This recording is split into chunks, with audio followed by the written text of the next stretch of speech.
senior doctors, my doctor friends, I feel extremely happy, honored and most privileged to have been invited to make a presentation this August forum on intraorgan metabolic crosstalk in diabetes. With a particular focus on evidence-based findings, I thank Chairperson for his nice introduction. Also thank Dr. Dev and his team members for their kind invitations. My disclosures, what I am going to do for another 15 minutes. The contents of my talk line includes introduction, intraorgan metabolic crosstalk, and physiological conditions in Lett syndrome, as well as what causes beta cell dysfunction and conclusion. So, in order to maintain homeostasis and adapt to external conditions, the different tissues of the multicellular organism communicate with each other via multiple signals. So, peripheral organs, they produce plethora of bioactive molecules that ensure intracellular signaling in an autocrine, paracrine, or endocrine manner. Peripheral organs and immune cells produce cytokines that also participate in intra-organ communication. Nervous system coordinates not only by the production of neurohormones but also by direct innervation of the organ tissues. Sympathetic and parasympathetic fibers express enzymes for the biosynthesis and transport of specific molecules like neurotransmitters and neuropeptides. Claude Bernard suggested that a system involving chemical messengers ensure the communication between the different organs of the body. So the hormone terminology was first used by the British physiologist Ernest Stanley to describe the gut hormone secretin. In fact, insulin and glucagon are successfully identified, synthesized and used for therapy in the course of 20th century. So we get the signaling molecules like hepatokines, myokines, adipokines and beta-kines that represent the hormones produced by liver, muscles, white adipose tissue and brown adipose tissue. These molecules, they respond to fasting and feeding cycles, to the circadian rhythm, cold exposure and exercise, thus participating in organisms' adaptive response and ensuring metabolic flexibility. So inter-organ communication is altered in conditions like obesity. Various pharmacological interventions to modify the production of hormones or cytokines or directly that is delivery recombinant hormones are currently being explored as a promising molecules to treat variety of obesity-related endocrine diseases. So we have the inter-organ crosstalk under physiological conditions. Under feeding conditions, various hormones have released, namely GLP, secretin, LEAP, insulin, leptin, as well as fibroblast growth factor 19. Food ingestion stimulates the secretion of these hormones, and this got hormone signal to the brain to reduce food intake.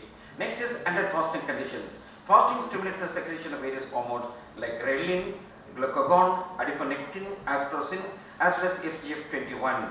They act the brain to reduce the energy expenditure and promote food intake. Next is under cold exposure. We have multiple chemicals that are being released. Cold stimuli sensitized by neurons in the skin. They activate the thermoregulated hypothalamic regions of the brain, the central nervous, sympathetic nervous system, hypothalamic pituitary axis. They trigger muscle shivering and promote thermogenesis.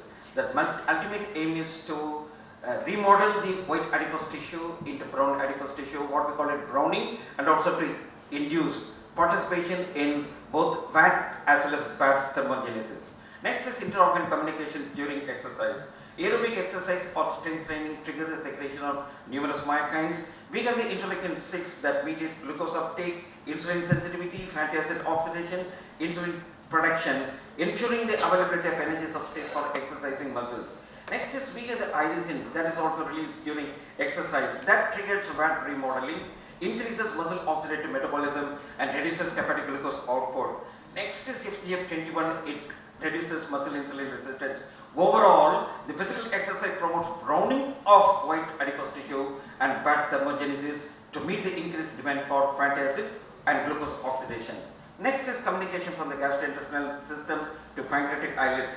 We get the gut to beta cell crosstalk. We get the incretins. We get the serotonin, ghrelin. They play an important role in the regulation of nutrient uptake and storage. They modify energy metabolism and have diverse metabolic effects on various target tissues. The GLP that is secreted in the gastrointestinal tract, they send signals via the vagus to the nucleus tractus solitarius as well as area postrema. Several portions of the brain, they express the receptors for glucagon like peptide 1. They activate the POMC core and inhibit the neuropeptide Y and the agot-related peptide, thereby inducing the state of satiety. So we have the GLP, insulin secretion, glucagon decreases glucagon secretion as well as delays gastric emptying. GAP increases adipose tissue insulin sensitivity. We have the glucagon that increases glucose production, induces satiety, increases energy expenditure, and brings about weight loss as well as improvement in glycemic control. So we have the effects mediated by GLP, GIP, and combined GIP and GLP-1. Next is complementary actions. We have the unimolecular monoagonists. Hereafter we are going to have the unimolecular or that is co-agonism, what we call it twin creatines. These components, they bind with the respective receptor on the different target tissues or the organs, ultimately potentiating insulin secretion, improves glucose tolerance, and brings about weight reduction. Next is microbiota. Gut microbiota are associated signaling molecules. This convert environmental signals and dietary molecules into signaling metabolites to communicate with the host. There we have the short chain fatty acids, and next is bile acids, branched chain amino acids, trimethylalanine. And this gut microbiota are associated bioactive compounds that can signal the different organs and tissues in the host to modulate the function of these organs and tissues. So the effects mediated by various metabolites like short chain fatty acids, branched chain amino acids in improving the glucose homeostasis. And during states of inflammation, there is excessive production of lipopolysaccharide. It alters the mucosal permeability, brings about bacterial translocation. We have the bile acids that get converted in primary and secondary. That also plays an important role in glucose homeostasis. This chart represents the effect of the diet pattern on bacterial population in the human gut. Following the plant-derived material, it brings about improvement in gut mobility, improvement in insulin sensitivity, and it makes the gut non-leaky. On the other hand, animal product rich diet, it increases insulin resistance, inflammation, as well as make the gut leaky. So the main mechanism between gut microbiota, it plays an important role in maintaining the integrity of the mucosal barrier, thereby preventing the translocation of the bacteria and also the generation of lipopolysaccharide. Overall, the production of metabolites during fermentation, activation of inflammatory cascades, disrupting the permeability of the intestinal mucosal barrier, and direct signaling through the incretin secretion. Next is communication from gastrointestinal tract. Following bariatric surgery, what are the immediate impact of the surgery? Main thing is caloric restriction, enhanced nutrient and bile delivery to the mid and distal jejunum. And these are the potential mediators: altered bile acid signaling, microbiome signaling, gut microbiota, neural signaling, intestinal adaptation, reduced hepatic and pancreatic triglycerides. Overall effect on the glucose homeostasis, improvement in beta cell function and functional mass. So next is peptidoglycans, liver derived factors. These lipids and other small molecules have diverse effects on target organs, including adipose tissue, brain, cardiovascular system, skeletal muscles, as well as intestine. Next is we get the adipokines, adipose tissue derived factors, and some adipocyte secreted molecules signal to brain to regulate energy metabolism, and others they have diverse effect on the target tissues.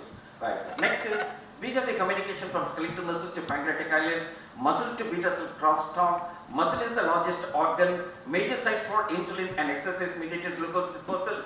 Interleukin 6 that is released by the skeletal muscles during exercise promotes GLP-1 secretion, improves insulin sensitivity as well as improvement in beta cell function. So exercise not only alters insulin sensitivity but also improves beta cell function. Next is the communication between the nerve cells and the pancreatic islets, crosstalk. Pancreas innervated by parasympathetic and sympathetic. During hyperglycemia, the parasympathetic activation results in insulin secretion. During the state of hypoglycemia, sympathetic nervous system plays an important role in mediating the glucagon secretion. The postprandial glucagon secretion influences the nutrient-induced insulin secretion. Next is crosstalk between bone and beta cell. Bone is considered as an endocrine organ. The osteoblast-specific secreted osteocalcin enhances insulin secretion, insulin sensitivity, as well as energy expenditure. Insulin signaling in osteoblast facilitates osteoclastic bone absorption. So there is an interplay between beta cells, osteoblast, and osteoclast with reference to regulation of beta cell function and whole body glucose metabolism.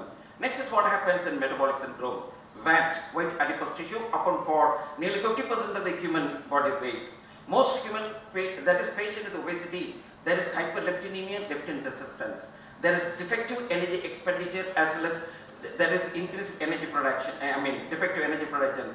There is diminished activity with reference to reduction in the food intake. the circulating asparagine that it stimulates hyperglycemia through its metabolic effect. So alterations of inter-organ communication in obesity. So we have leptin, neuropeptide Y, adiponectin, fibroblasts growth factor, asparagine, lipocalin. Next is we have the maturin liking protein 4, GLP-1, interleukin 6. They play an important role with reference to glucose homeostasis in terms of insulin secretion, improvement in insulin sensitivity, as well as modification of the other hormones that play an important role in glucose homeostasis. Next is alterations of inter-organ communication in NFLA. Just now, Madam she has told very clearly. These are the contributing and modulating factor. And very important thing is the pathogenic abnormalities giving rise to the non-alcoholic fatty liver disease or MASLD or MASH. So fatty acids can form toxic lipid species that can cause endoplasmic reticulum stress, oxidative stress, inflammation, activation. This can lead to hepatocellular injury, inflammation, stellate activation, as well as fibrogenesis. Next is alterations of the inter-organ communication in atherosclerosis, contributing and modulating factors via the dietary components, metabolic organ derived signaling molecules, inflammatory signaling, and others. They play an important role right from infiltration of the atherogenic lipoprotein, additions of the blood leukocytes, migration of the monocytes, maturation into macrophages, extensive proliferation, as well as collagen synthesis. Next is what contributes to beta cell dysfunction. The inter-organ crosstalk involved in beta cell failure. We have the different chemokines as well as the cytokines that are being released, and they have an impact on the beta cell function. Adiponectin, leptin, free fatty acids spill over from adipose tissue into the insulin resistance. In addition, we have the intra-amylide polypeptide. They promote inflammatory responses through activation of the macrophages. Next is immune cells to beta cell crosstalk. We have obese patients. Obesity represents a chronic inflammatory condition. So also patients with the type 2 diabetes. Not only the beta cells causes the release of chemokines and cytokines, it also results in the recruitment as well as infiltration of the various immune cells that also play an important role in mediating the beta cell dysfunction. So in response to chemokine derived from beta cells, bone marrow, they are also derived macrophages. They also infiltrate the islets and bring about beta cell dysfunction. Next is exocrine and endocrine crosstalk. Chronic pancreatitis, cystic fibrosis, they are associated with islet dysfunction and diabetes, possibly due to injury, inflammation, and fibrosis. In patients with the pancreatic ductal adenocarcinoma, the beta cells are dedifferentiated. Next is what causes beta cell dysfunction. We know glucotoxicity, lipotoxicity, inflammation, oxidative stress, as well as altered gene expression. So these are the primary abnormality giving rise to beta cell dysfunction. In the early stage to counteract insulin resistance, there occurs hyperinsulinemia. That is, beta cells are able to compensate by increasing the beta cell function, increase beta cell mass, increase the unfolded protein response, as well as increase mitochondrial dysfunction. No longer it can be maintained for a long period of time. So sustained beta cell improvement cannot be maintained for a long period of time. In undergoes beta cell dysfunction and characterized by endoplasmic reticulum stress as well as mitochondrial dysfunction, giving rise to beta cell apoptosis, dedifferentiation, transdifferentiation, or altered beta cell gene ratio. So we have the role of microRNA as well as non-coding RNA that also plays an important role in beta cell dedifferentiation. So beta cell dedifferentiation describes the loss of mature differentiated beta cells primarily associated with the insulin secretion. It often refers to beta cell degranulation. Several transcription factors play an important role in maintaining the integrity of the pancreatic beta cell functions, and that is down regulation as well as upregulation of the forbidden genes that accounts for dedifferentiation. What is transdifferentiation? Direct conversion of terminally differentiated cells into another cell types. We get the alpha beta cells, duct cells into beta cells, acinar cells into beta cells, and hepatocytes into beta cells. So metabolic inter-organ crosstalk in the development, several metabolites from the adipose tissue, liver, pancreas lead to signaling between tissues, and this is connected to the development of patient with the type 2 diabetes. And that inflammation plays an important role. Several metabolites trigger a pro-inflammatory response. So the evolving concept of the beta cell life cycle, we have the hyperglycemia, glucotoxicity, lipotoxicity, loss of insulin content, beta cell dedifferentiation, and beta cell transdifferentiation, and it can be redifferentiated, regain mature beta cell identity. So conclusion, Numerous extrinsic pathways and intrinsic pathways underlie reduced beta cell function. In the presence of insulin resistance under glucolipotoxic conditions, various extracellular signals, they modulate cellular response. And for such a viewpoint, interorgan regulation may play a positive role in the development of type 2 diabetes by modulating the process that render beta cells unable to respond to increased metabolic demand. Thank you very much for your